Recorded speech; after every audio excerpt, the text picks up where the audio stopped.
This is part 3 and behind the scenes look at the Cochise Mod Shop. In this chapter, we'll be looking at adjusting the neck angle on the Paranormal 12. As you can see, I have 3 different templates. Basically, these are neck shims. They're nylon, and there's a 1 degree of 0.5 and a 0.25 degree angle. I'm going to use the 0.25. I think it should be enough of a change to be able to get the saddles down to increase the playability and also help with the sustain of the guitar. I use a full neck shim. Back in the early days of Fender, sometimes you'd get a Strat and you take the neck off and it would be like a piece of sandpaper there, or a little cut out from a business card or something that they would use to shim the necks with. I like to use a full neck shim that covers the whole pocket, just to make sure that my neck angle is consistent and that the energy is being transferred from the neck to the body correctly. And I'm putting the neck plate back on and doing a final adjustment at this point. And it's going to make a huge difference in the playability of the guitar. As I've stated before, Fender guitars were designed to do this process to increase the playability because there was, variance between models. It's a little less variance these days with CNC machines, but there's still some variance, and this one definitely needed to be shimmed.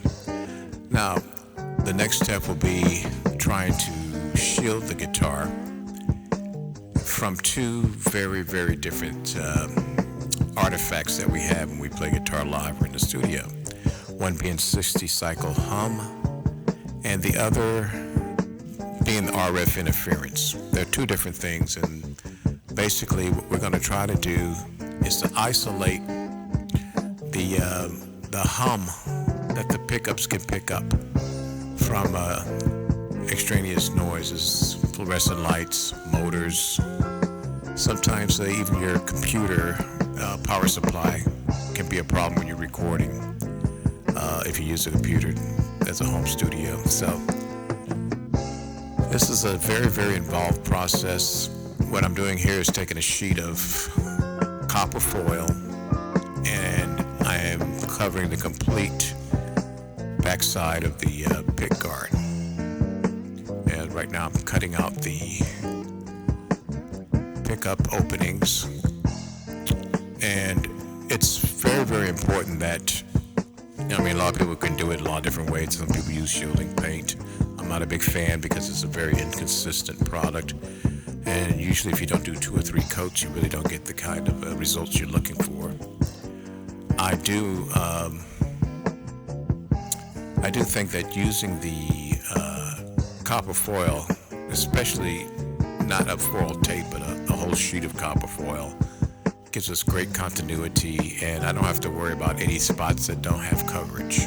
As you can see, the entire pick guard is covered, and it'll give us a chance to kind of shield it from a lot of the RF interference and some of the 60 cycle hum. Some 60 cycle hum is inherent because if you're playing with an amplifier, the rectifiers can make some of that noise for you. The real problem is that you're grounded to the amp, and it sees a way to get to from the guitar pickup to the amp power stage, and that can cause a lot of noise. So there is no such thing as a Faraday cage, as some people claim, that you can put a perfect cage on your guitar. You would have to cover the pickups themselves with some type of material, then they wouldn't be effective at all. So that's a little bit of a misnomer that goes around. We can get close, and what we can do is reduce the amount of hum so that when you are recording, your noise floor is a lot lower and you're able to have the instrument sound a lot more pure and natural without a lot of hiss, noise, and the dreaded 60 cycle hum. As you can see now, I'm in the control cavity and I'm putting in the the foil, double checking. I overlap purposely certain areas to where when the pick guard is installed, it'll make contact with the foil that's in the cavity and thus carry the continuity throughout the system.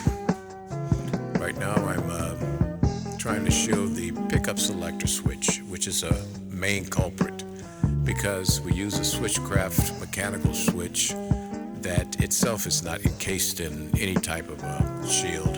We have to make sure that the cavity that the switch goes into is well shielded. Right here I'm putting a band between the two pickup cavities to connect both cavities, make sure we have continuity there.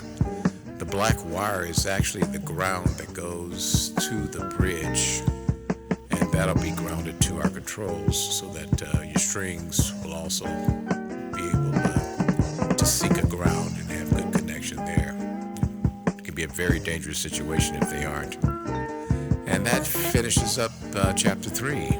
And chapter 4 will wire the components, and I hope to see you then.